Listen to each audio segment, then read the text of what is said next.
Well, good evening, ladies and gentlemen. Are there any disclosures of pecuniary interest in council? Seen none this evening, so we'll move on to the approval of council minutes. Looking for a mover and seconder in regard to the minutes of the strategic plan review meeting held April 14th. Councillor Jacobs, Councillor Wilkinson. Discussion on that motion? All in favor? Carried. Next one is looking for a mover and seconder on the minutes of the council meeting held July 18th. Deputy Mayor and Councillor Dunn. Discussion on that motion. All in favor? And carried. And finally, mover and seconder for the minutes of the special council meeting held July 25th. Councillor Hammond, Councillor Dunn. Discussion on the motion. All in favor? And carried. Is there any business arising out of any of those minutes? Deputy Mayor. Thank you, Mr. Mayor. I just have a question. Why is the strategic plan review meeting from April included in this package? Good question. Brenda. That was the meeting of council, although it was a special meeting, so it would require council's approval. But it's coming from April 14th, I think, is the real question. Why is it so old and coming now? Any idea? It was just a prioritization. It was best we could bring it back. Best timing on it. Okay, Deputy Mayor. And now I had this in my computer minutes, but somewhere in here it calls the library the Wilkinson Library. And my only comment to that was a year and a half in, and Councillor Wilkinson gets a library named after him. I don't know how it's done, but I want to buy into that somehow. Okay, thank you. But anyway, it's in there somewhere. Any other business arising out of any minutes? Oh, Councillor Hammond. Your Worship, thank you. Just a comment, as I was reading through those strategic planning minutes, we talk about refurbishing the Leamington baseball diamond facilities. Given the weekend that we just had down there, I think we need to take a look at possibly, and there are going to be some that won't like this, but eliminating one of those soccer fields in order to provide some parking, because they were parked all over the place all weekend long, including past the barricades up to the walking trail. And I think that, and thanks to the Curling Club for allowing people to park there, because that parking lot was also full. So I think in our strategic planning down the road, I realize it's going to be a huge expense to put more parking in there, but I think it's something we need to take a look at. Just a quick question. Was it a ball tournament that was going on, or was no, it the... Well, no, it's the finals, minor balls winding up on different weekends in different places. So, Okay. yeah. Cool. Yep, and I've heard that complaint before, so noted by administration. Good. Anything else? If not, then we'll move on to public meetings and court of revision.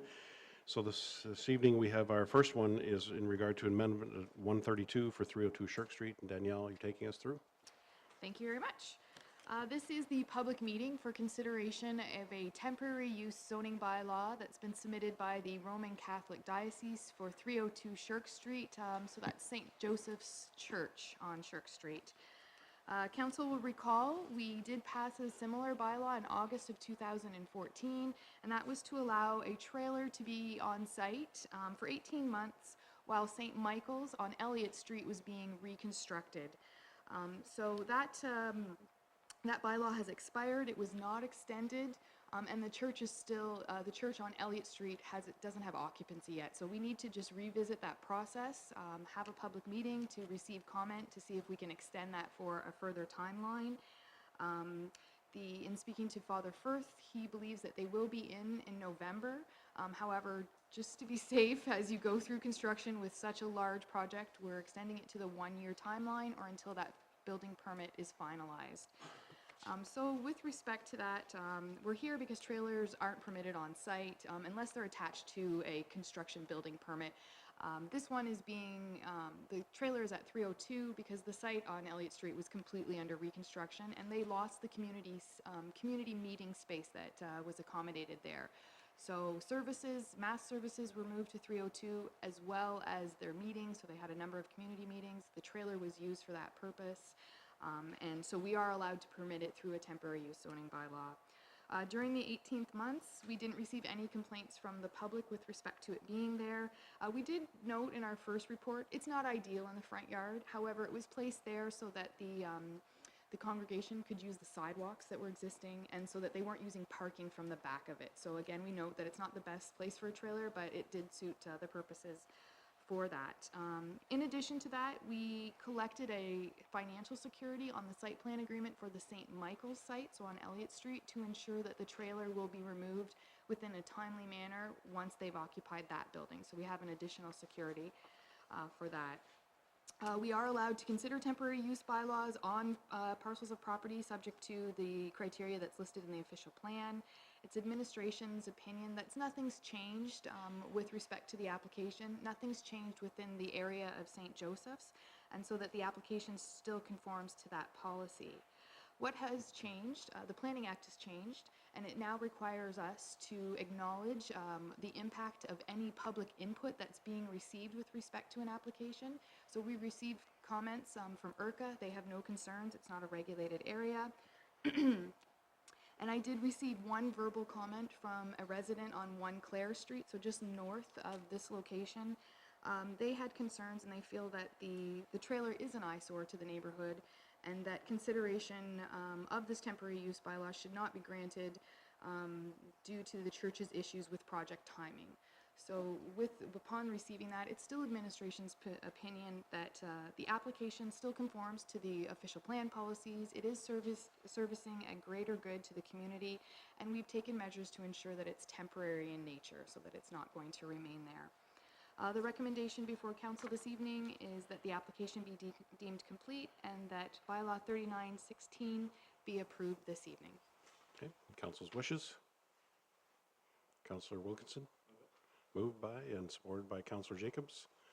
Discussion, oh, pardon me, I'm sorry. I should have, if there were no questions on council, motion will stay on the floor, but it is a public meeting. Is there anyone in the audience here to address council in regard to this matter? Okay, so then I'll come back to council then. The motion's on the floor. All in favor of that motion? And carried. Then we have reports of staff and delegations. The report regarding the amending agreement to reduce securities. And Danielle, are you taking this? Okay. Thank you. Administration has received a request from the owners of the Southwinds Plan of Subdivision to amend their existing development agreement with respect to the securities that are currently being held for Phase 1. So the Southwinds Plan of Subdivision, it's the residential plan of subdivision on the east side of the East Side Arterial Road.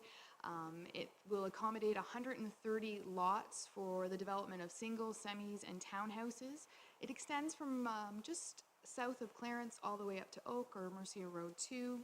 That development entered into an agreement with the municipality in 2010. In 2012, they were ready to begin construction of Phase 1, so we entered into an agreement with the provisions to allow for the construction of Phase 1. Phase 1 is the area that's shown as hatched at the south end of the area. And then in 2014, they came forward just to ask for changes to the lot layout pattern along Somerville, which is the east-west street at the north end of Phase 1. The original approval allowed for 19 townhouses, and they came back and just said, can we have the same amount of lots, but we'd like to change it to townhouse and semi-mix. So that was the last amendment that they have. So at this time, the roads and the services, so the underground services, they've all been constructed. Engineering brought forth a report and a recommendation to accept all of those on maintenance in 2013. So everything's been sitting on maintenance for that time period, just about 3 years. So when something goes on maintenance, we reduce their security. So that's the first step. You go on maintenance and you reduce the securities. The securities at that time represent 100% of everything else you still have to do. And it includes 25% of everything we just said was okay. So there's a 25% holdback for everything you've just constructed, and we have 100% for everything you still have to do. Typically, at that point, it would include installation of sidewalks and the final coat of asphalt and all the engineering things that come along with that. At that time, we would once again enter into that maintenance period and the release of the securities, and we would continue on that until everything is done and then everything is released to the developer. That's the standard process that's laid out in the development agreement, as well as the current agreement with the owner. What they're looking to do now is they're asking for a portion of that 25% holdback to be released to them. Essentially, if they had done the works that they are required to do, they would have gotten that back by now. So what are the works that they're required to do normally that would have triggered this? So they would have installed the surface asphalt in the sidewalks and any outstanding issues. They would have given us a statutory declaration that the owner has paid all of the contractors working on those lands. And we would bring back a report, or engineering would bring back a report to say, we want to assume everything that we've had on maintenance for the year, and we want to put the new stuff on maintenance for the next year. At this time, the developer is in the process of addressing the deficiencies to the base coat, so just the minor things that happen over time. And they are suggesting that the surface asphalt and sidewalks will be installed late this fall. So in considering the request from the developer, we need to amend the agreement for the third time. And what that agreement would include are the following items, and they're listed within the report. So it would allow us to release a portion of the 25% holdback, and the amount is listed there. It would also allow us to maintain the 100% of everything else that they have to do, so there's no change to that. In addition, though, we're asking that a 25% holdback of everything that's exposed, so the things that could get damaged over time. So essentially the road, the curbs, and the base of the roads.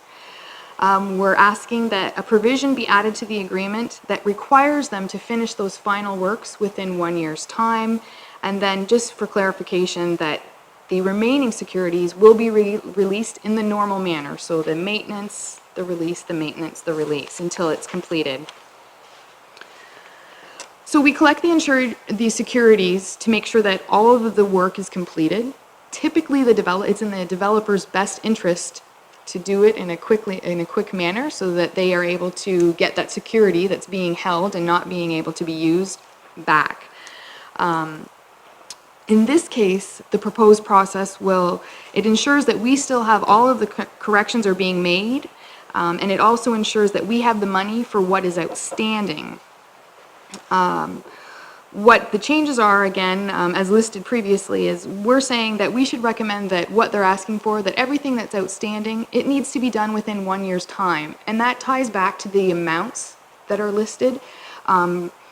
The consideration of this request, it has to have that timing, because as we know, the cost of construction and the cost of construction materials fluctuate.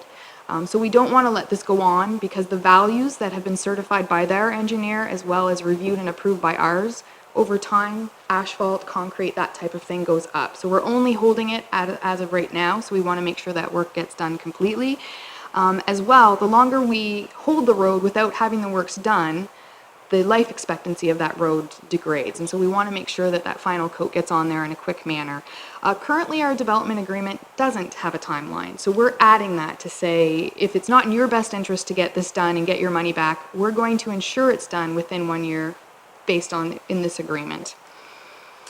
And so that, again, is currently not within the agreement. This agreement would stipulate that. In addition, so those are providing for what we would normally have. Additionally, before we would release that, we would get a statement from the owner that all of the contractors have been paid. We're noting that prior to any of the funds being released, we want to ensure that administration has taken all steps to make sure that we can't have a claim brought against us for for works not done by the developer. So administration is saying we will ensure that those steps have been completed. Based on that information, our recommendation to council at this time is that we enter into the development agreement to allow for the securities to be released in a manner which isn't provided for in our development manual, still provides for ensuring the works are done, and that we provide for a provision to require the installation of the works within 1 year's time. Thank you, Danielle. When I went through the report, I thought it was really, really good. I think I understand it, but the only question that just keeps coming back to me is, what is the risk to us, the taxpayer, if any at all, in simple terms? I think the biggest risk is they don't do it. So in 1 year, if they don't do it, we have to go in and do it. So hopefully that the security amount that is approved today is equal to what it's going to cost to put it in after Okay. that 1 year. All right, so minimal risk, in other words. Minimal, as well as it's the same as what we have in our current agreement. Right, okay, thank you. Questions, Deputy Mayor? Thank you, Mr. Mayor. So Danielle, I'm assuming the developer asked for this release of this money to get some liquid cash going. Is that amount that we may release tonight if council approves it, is that sufficient? Is that what they wanted, or did they want the entire amount? This is an amount that both our engineering department, their engineer, and the owner has reviewed. So Alan has been able to break down by the type of work, the type of construction, what we would normally collect, and it's been reviewed by all three parties to seem that it would be acceptable. Okay. And then further to that, you said that the one-year time frame is not something that we have in our policy procedure. Is that something you're looking to put forward at some given point in time? Because it seems from what you're saying that it's perhaps something we should look at. Or is this, I'm assuming, it looks to me like this is a one-off, but is this portion of it something that you're looking to implement down the road? So all of the steps for this process are contained in our development manual. That has been something for quite a while we want to look at. We've had a number of requests with respect to alternative securities, things that it would make easier for the developer to move through the process. So we are looking at reviewing our development manual, specifically with respect to securities types, timing, release, that type of thing. So it is something. And in the past, there are a number of subdivisions where we don't get to this step. And then because the longer you wait, the more it costs them. They just leave it with us. So we want to tighten that up. So we will definitely be looking at that. Okay, Councillor Jacobs? Thank you, Worship. Danielle, you mentioned in here that the contractors, anyone who has worked on that particular project, are paid. Is that a statement that comes solely from South Winds, or are you receive something from the contractors themselves in respect to that? And the reason I asked that question is I had a call a while back that there was some holdbacks, that there was some problems anyway, and I just curious as if they were taken care of, or how do we ensure that they are paid so it doesn't come back on us? Mr. Neufeld?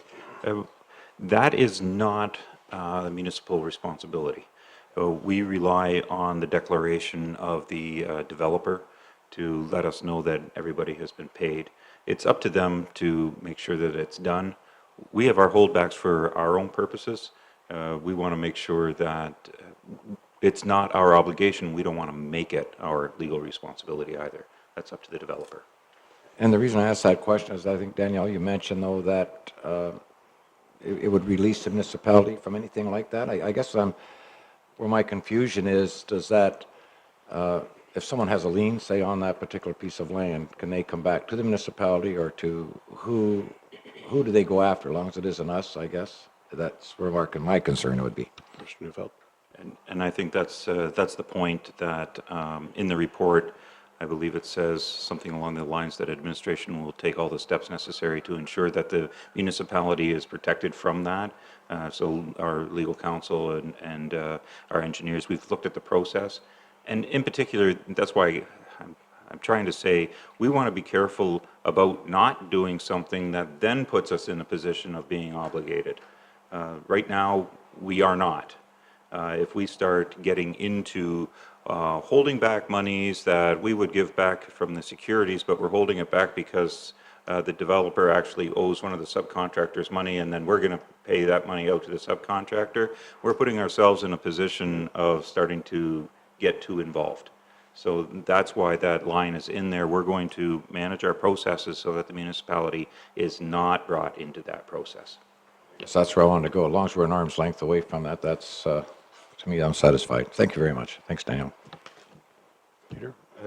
Yes, thanks. Just further to the Deputy Mayor's questions, I think one of the things that Danielle mentioned is important that we're looking at bringing into the development manual, and that is for the completion of the works in a timely manner.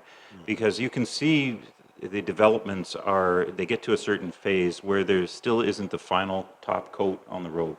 So now if you have a couple of years go by, where, fortunately last winter was not too bad, but the prior 2 winters were quite harsh. And without the top coat on there, you start to see the degradation of the undercoating. So when you put the top coat on, maybe you've already disturbed or undermined the bottom coat. So that's an important component for us to make sure that the work gets done in a timely manner for the protection of the assets that will be transferred to the municipality. Councillor Hammond? Your worship, thank you. Along the line, again, is what the deputy mayor had asked. I was asking about the one year, I was thinking about the 1-year term. So I guess my thoughts would be that 10 months from now, you would serve them a notice that they've got 2 months left to complete that work, or we're going to have to do that for them. Am I reading that correctly? I would probably rely on engineering services with that, with the batching plants being open, so we'd work with Alan to make sure. The original agreement has provisions with respect to the notice we're required to provide to them, so we would have to follow those terms, and it's along that line that we have to give them so much time before we take action to use their security. So we're not changing that, that's staying the same. Thanks, Danielle. One other question, if I may. Sure.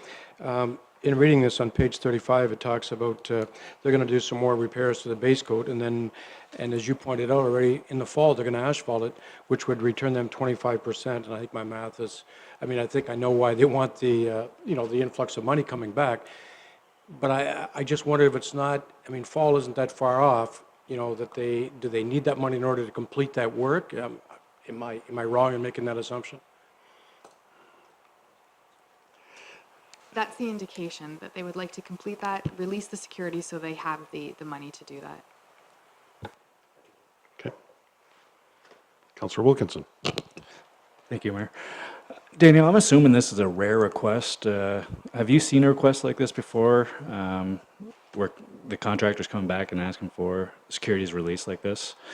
I'm just wondering, I want to be consistent with what we've done in the past, maybe.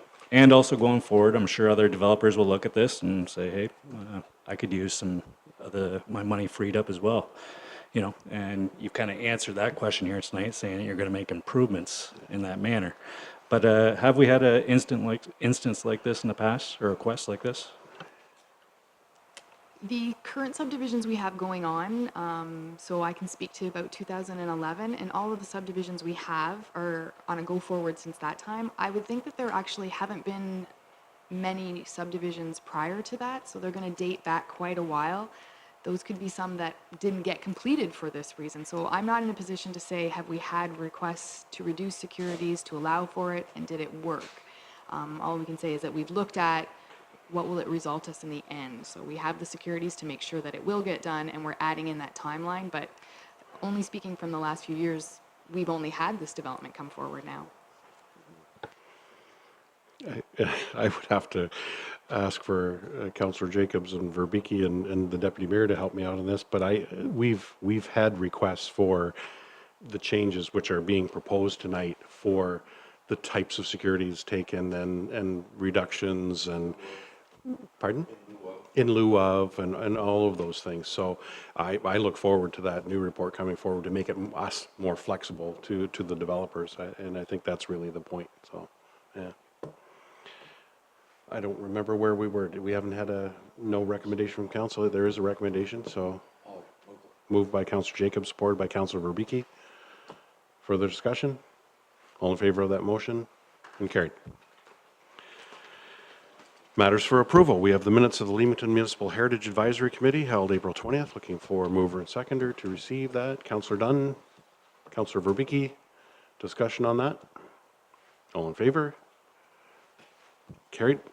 And other matters for consideration are the minutes of the Police Services Board Committee meeting held January 27th and the May 25th meeting. So looking for mover and seconder.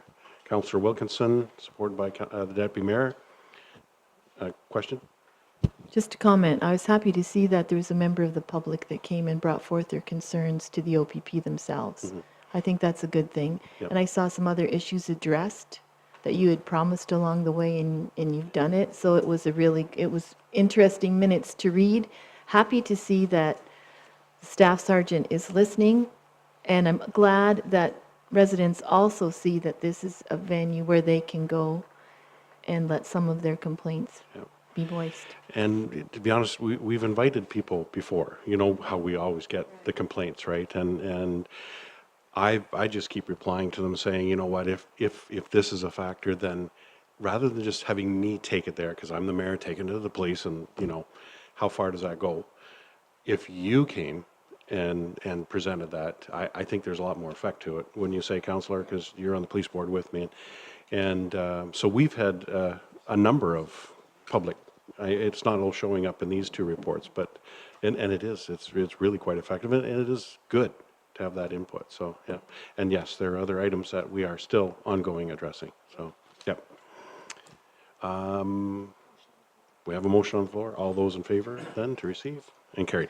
Thank you. There were no closed sessions to report on this evening, so we do have consideration of bylaws. There are 3 bylaws before council this evening. Bylaw 3916 being a bylaw to amend the comprehensive zoning bylaw number 89009 for the municipality of Leamington, which pertains to the subject lands. Zoning bylaw amendment 132, 302 Shirk Street. And bylaw 4816 being a bylaw to stop up and close part of Princess Street, registered plan 170, lying between Mill Street East and Sutterington Street. This is a previous approval by council. The bylaw is just coming forward now. And bylaw 4916 being a bylaw to confirm the council proceedings from its meeting held August 8th, 2016. Councillor Wilkinson is moving, supported by Councillor Hammond. Discussion on any of those? All in favor? Carried. Notice of motion, there were none circulated, so we are in open session for council and admin. Councillor Verbicki. For the mayor, thanks. I have 2. The first one is, you see we have a delegation here, or people in the audience. I just want to know how the library negotiations are going. Not well by the sounds of it this afternoon. So it's No done? no agreement, no. Okay, and are you doing your part as representatives? What we can say, the deputy mayor has a conflict, no, that's so fine. she's That's not fair. allowed to really As long speak as they to know it. it's still there. I keep stirring it from our end, so. And my second one is, there's nobody here, but I'm going to rely on Peter to get this back. I've heard complaints about it, but I've never encountered it as much as I have this last weekend. Talbot and Erie, the stoplight. If you're heading west, you have an advanced green. If you're heading east, there's nothing. And I was held up there for a stoplight because I was behind a semi. So I was just wondering, is there any chance that if you're heading east, that you can at least have an advanced green going both ways, just to get rid of that truck traffic through the downtown core? Or, that's just, and I see what people have been complaining about, but I've never brought it forward till now because I've been caught up in it. Well, I can certainly bring that forward to engineering. I think probably the more important question is, why are the trucks going through our uptown? And I think maybe there are some steps that we need to take to help return the uptown to a more pedestrian-friendly environment.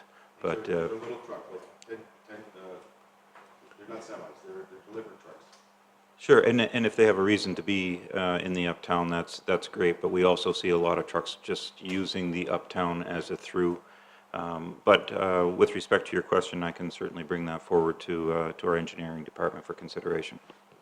Just because now we're the mayor, I'm scared to turn left when there's people in a crosswalk. Because of the new law, you're supposed to wait till the crosswalk clears before you can make your turn. So I just don't want to be the first one in town with the ticket.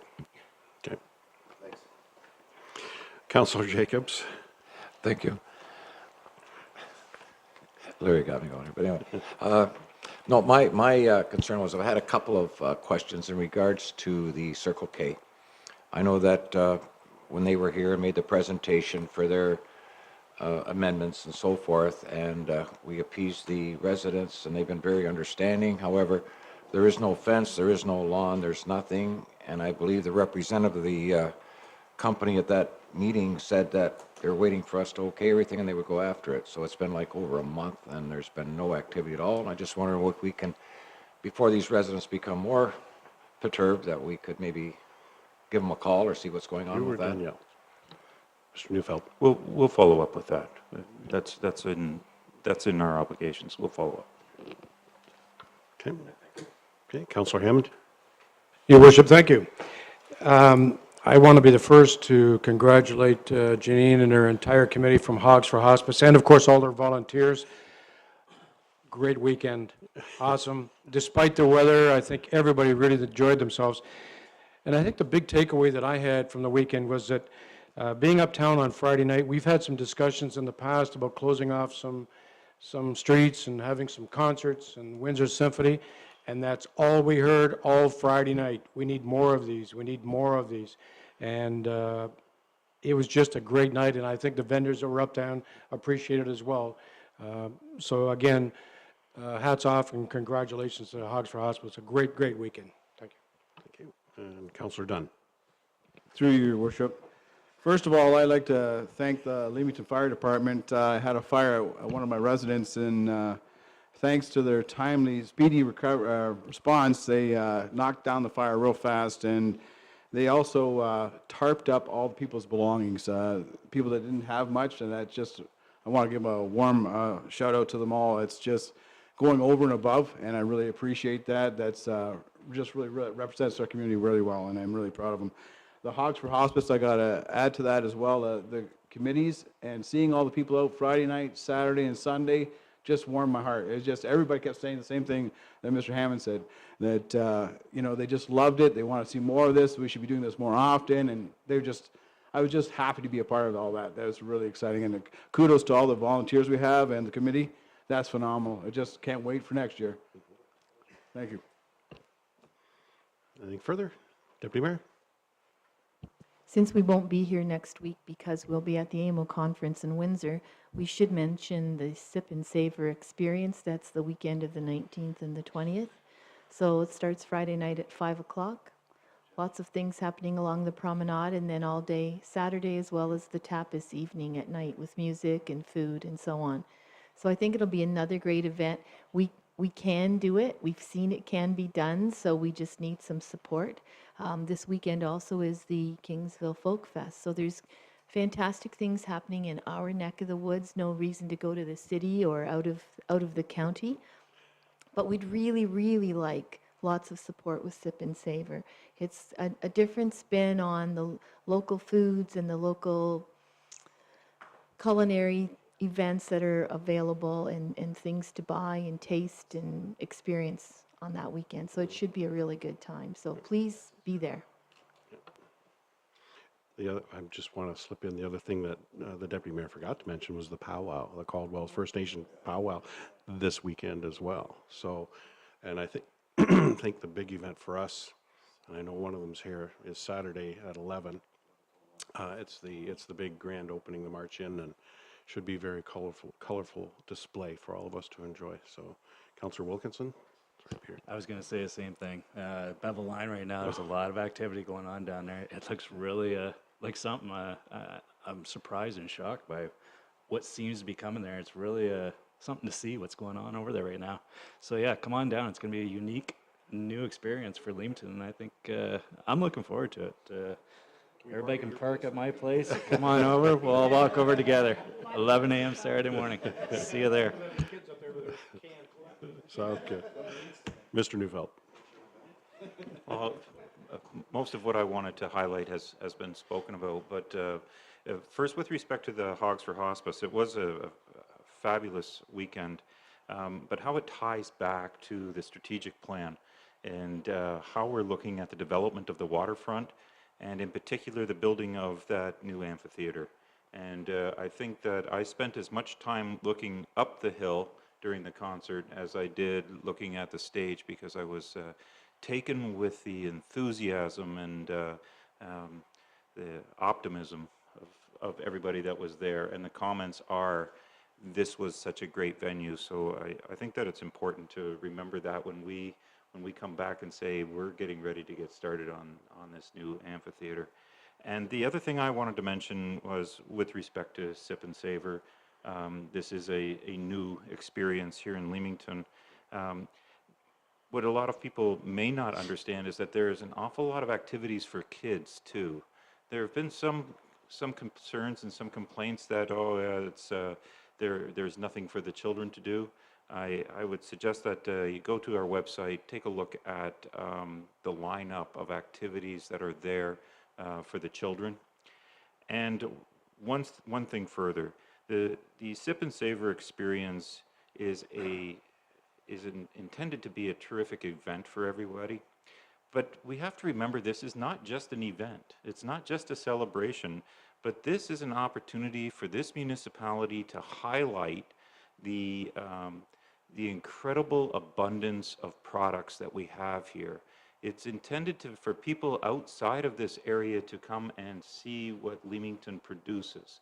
We're doing it in a very exciting way where we can experience the tastes and the different drinks that are available.